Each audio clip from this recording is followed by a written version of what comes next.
And so for today, we kind of tackled with 4 different components today of our work today. Mainly we talked about restorative chats, we talked about restorative circles, and we talked about mediations on the adult level, and we also talked about mediations on the student level when you talk about peer mediation or peer conferences as well. So let's just go through and let's talk about like how we framed our day. Feel free to just jump in and kind of talk through it. Well, we had a full day. We got here at 8:15. We just wrapped up about 15 minutes ago. So let's kind of give our audience a quick overview of like what we discussed, starting with restorative circles. So we spoke about restorative circles as our starting point, and I think it was really important. One of the things that when we were in our pre-meetings that we wanted to make sure we had alignment. That we started with like, what are the things that we can do, large groups as interventions, as restorative practice, and then how do we then bring it into smaller groups and more intimate settings for our intervention. So when we talked about restorative circles, I felt like it was super important that we really discuss the what and the why. And not the what and the why of like why we use the tool, but why we restore and what are we restoring. So setting that foundation, I thought would be essential, not just for me to talk about the practice of utilizing restorative circles to deal with the wear and tear of our relationships, to build connection amongst our teams and with students, and in all of the spaces that we can utilize that tool, or to respond to harm, but to really center in why are we restoring, period. And really centering humanity, that each of us are humans that are deserving of spaces that affirm our full identity, are deserving of spaces where we can thrive and build tools and connection and relationships, and also recentering dignity. Because the easy way for us to move when we're talking about large institutions, whether you are a school or a company, the easy way is to see people as unpeopled, right? That you're not human, you are a worker, you are a student. And we've gotten to that practice in a lot of our education spaces, a lot of our institutions, where we don't see the fullness of our dignity and our humanity. So setting that floor was essential for us to say, hey, this is about humans that you serve and serve alongside. And these tools are about using these tools to continue the building of our restorative practice, the way we are and the way that we engage in different spaces. And so I felt like that was a great starting point. It seemed as if there was some real connection to the process. Because so often when we think about restorative circles, and I don't want to, make this sound like it's a negative, because it's a brilliant process that has created safe space for a lot of students across the country, is we immediately think response to violence, peace circles, right? And we're using circles for peace because we have harm. And I think when we do that broad stroke of making this about, just reestablishing order and reestablishing peace, we lose the opportunity to use circles for what for millennia communities have used circles to do, to connect, to establish relationships.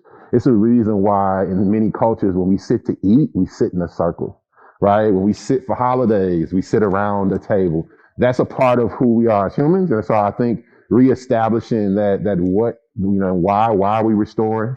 And what are we restoring? We're restoring relationships and using these tools to do so. That was a big part of what we discussed. And I think one of the key takeaways for me is after session, having folks come up and say, hey, we dealt with some real things when we did our practice. With Project Restore, we're dealing in healing justice, and healing justice is about 2 sides of the coin. The first side of the coin is, how do I create safe spaces for folks that have been harmed by structural violence or structural harm? And then the second side of the coin is, how do I mitigate the risk of further harm by building people's capacity to create safe space for one another? And I think that what this really was today was an opportunity to play in that second side of the healing justice. Mm-hmm. Whereas like I learned this thing from Spicer, I learned this thing from Dr. J or from Nick, or I learned this thing from Pruitt, but now do I get to go play with this tool that I learned and really become acclimated in a way that's connected to my lived experience. And it was beautiful after the session when I had folks come up to me and say, hey, when we did our practice mini circle, we had a real conversation about some real things on our staff. And to see that, okay, if this was transformative for you all, we walk past classes, they're laughing at the first prompt, they're enjoying each other, and then walk past other classes and they're having real conversations about what it looks like to feel supported. For our listeners, when we play, we always want to make sure that when we give practice, that practice is pointed towards their lived experience. It doesn't help us to give you a tool and then talk about, what would this look like outside of you in this abstract way, but to really give them prompts and questions where they can connect it to the lived experience. So the first prompt that they dealt with in their mini circle was, when was the last time that you smiled wide or laughed hard? And we literally walked around the school when they were in their rooms and we hear laughter. So that's an indicator to us that they're sharing and they're connecting, right? So they're connecting in that space of joy, because that's essential to restorative practice, is realizing that it's not just about how we respond to harm, but it's how we establish and cultivate spaces where people can thrive and experience joy. So we started them with a prompt about joy, and then they got opportunity to talk about something that I knew would be, it would be a line starter, right? It would be that line in the sand if you're going to really be committed to the practice. We said, can you think of a time when you were relying on somebody on your team or your colleagues and they didn't come through for you? How did you heal that situation? So that pushes us not only to say, well, this person did X, Y, and Z, but it's like, did we heal? Did we do the work of healing? And to hear folks come back and say, that second question was a great question for our team, and we built from that. That was powerful for me. And before we even got to that piece about them going into those rooms, we actually did our part of curating a space in our learning space that promoted play. Yeah. We brought in some tangible things on the tables in the room that they had. I think we had some Play-Doh. Yeah. We had some fidget spinners. We had some slime. I think I said it Coloring already. books. Coloring books. So we had things to curate a space that would start to open our participants up to having that human experience, to having that connection, to be open to play before we even started playing in the way that we wanted to play it today. And so we played in the circles, and then we transitioned from that space to this space. Yep. And you led our spaces, and we talked about. I had the opportunity to share about Restorative Chats, which is one-on-one conversations that adults can have with young people. That's restorative-based and focusing on redirecting and supporting their social emotional learning as well as skill development. Most times when young people have issues and struggles, it's not because they're bad, right? That's a label that unfortunately people put on our young people.